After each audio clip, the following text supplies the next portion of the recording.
اللہ کے عذاب سے ڈرتے نہیں؟ اللہ کی پکڑ بڑی مضبوط ہے. یوم نقول لجہنم هل امتلأت، اللہ کہیں گے جہنم سے کیا تو بھر گئی، کیا تو بھر گئی، کیا تو بھر گئی. وتقول هل من مزید، وتقول هل من مزید، کیا اور بھی ہے تو لے آؤ، اور بھی ہے تو لے آؤ. اللہ کا وہ فرمان سے کیا تم ڈرتے نہیں؟ وَإِن مِّنكُمْ إِلَّا وَارِدُهَا كَانَ عَلَىٰ رَبِّكَ حَتْمًا مَّقْضِيًّا، تم میں سے ہر ایک کو جہنم پر آنا. اللہ جہنم سے بچائے، جہنم کی آگ سے ہمیں بچائے. تم میں سے ہر ایک کو جہنم پر آنا ہے. یہ رب کا حتمی فیصلہ ہے، یہ رب کا حتمی فیصلہ ہے. وَإِن مِّنكُمْ إِلَّا وَارِدُهَا، جہنم بھوکی ہے، کہے گی کہ اور لاؤ، اور لاؤ، اور لاؤ. فجر کی نمازوں کو چل کر آؤ، یہ تاریکی تمہارے لیے پل صراط پر نور بنے گی. آج اگر چل کر نہیں آؤ گے تو کل تمہارے لیے نور نہیں ہوگا. مسجدیں فجروں میں خالی ہوتی، عشاء میں خالی ہیں ہماری مسجدیں. غور کیا جائے، جمعہ میں 2-3 مالے بس نہیں آتی جگہ. آخر فجر میں کہاں ہوتے ہیں میرے مسلمان؟ کیا انہیں اللہ کے عذاب کا ڈر نہیں ہے؟ کیا انہیں اللہ کے عذاب کا ڈر نہیں ہے؟ کیا وہ اللہ کی عظمت سے غافل ہو گئے ہیں؟ کیا انہیں اللہ کی عظمت کا پتہ نہیں ہے؟ اللہ کو نہیں پہچانا تو تم نے کچھ نہیں جانا. اللہ کی قدر تم نے نہیں کی تو دنیا کی کوئی دولت، کوئی علم، کوئی چیز تمہیں آخرت میں سود مند ثابت نہ ہوگی. اللہ کو پہچانو، اللہ سے ڈرو. دیکھو یہ سرکشی کر رہے ہیں، یہ طغیانی کر رہے ہیں، یہ بھی اللہ کی آزمائش ہے. شکر کرو، شکر کرو کہ اللہ نے تمہیں اس طغیانی سے بچا لیا. تمہیں فرعون نمرود نہیں بنایا، اللہ نے تمہیں مومن بنایا. قدر کرو، نمازیں پڑھو قبل اس کے کہ تم پر نمازیں پڑھی جائیں، قبل اس کے کہ تم پر پڑھی جائیں نمازیں. اٹھو اس سے پہلے کہ تمہیں اٹھایا جائے.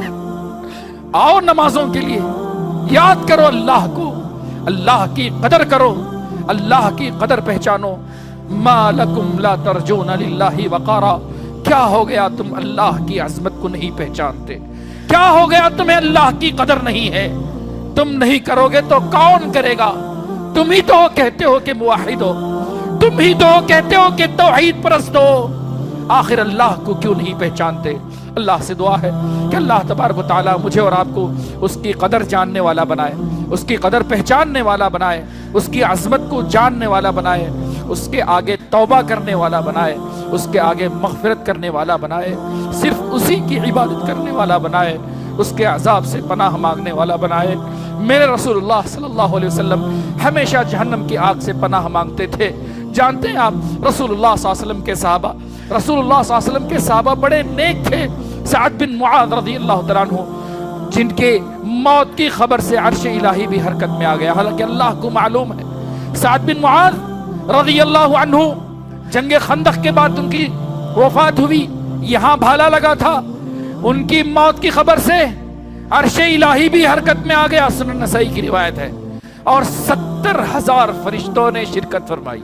کتنے؟ 70,000 فرشتوں نے شرکت فرمائی ان کے جنازے میں. سنو سنو، کال کھول کر سنو، دلوں کے دروازے کھول کر سنو. جن کے جنازے میں 70,000 فرشتوں نے شرکت فرمائی، رسول اللہ صلی اللہ علیہ وسلم نے انہیں بقیع میں دفنایا.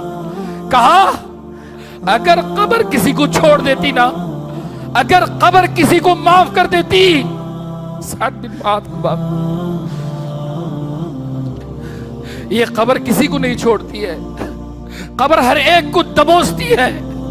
اگر کوئی اس سے بچتے تو سعد بن معاذ بچ جاتا. اللہ نے میری دعا سے ان کی قبر کو کشادہ کر دیا. میں اور آپ کس کھیت کی مولی ہیں؟ کیوں نہیں ڈرتے ہم اللہ کے عذاب سے؟ کیوں نہیں ڈرتے ہم اللہ کے عذاب سے؟ یہ بلڈنگیں کسی کام کی نہیں ہے. اگر کام کا کچھ ہے، 1.5x6 گڑا ہے، اس کی حفاظت کر لو، اس میں جانے کی حفاظت کر لو. اللہ مجھے اور آپ کو قبر کے عذاب سے بچائے، دوزخ کے عذاب سے بچائے. اقول قولی ھذا واستغفر اللہ لی ولکم ولسائر المسلمین فاستغفروه انه هو الغفور الرحیم.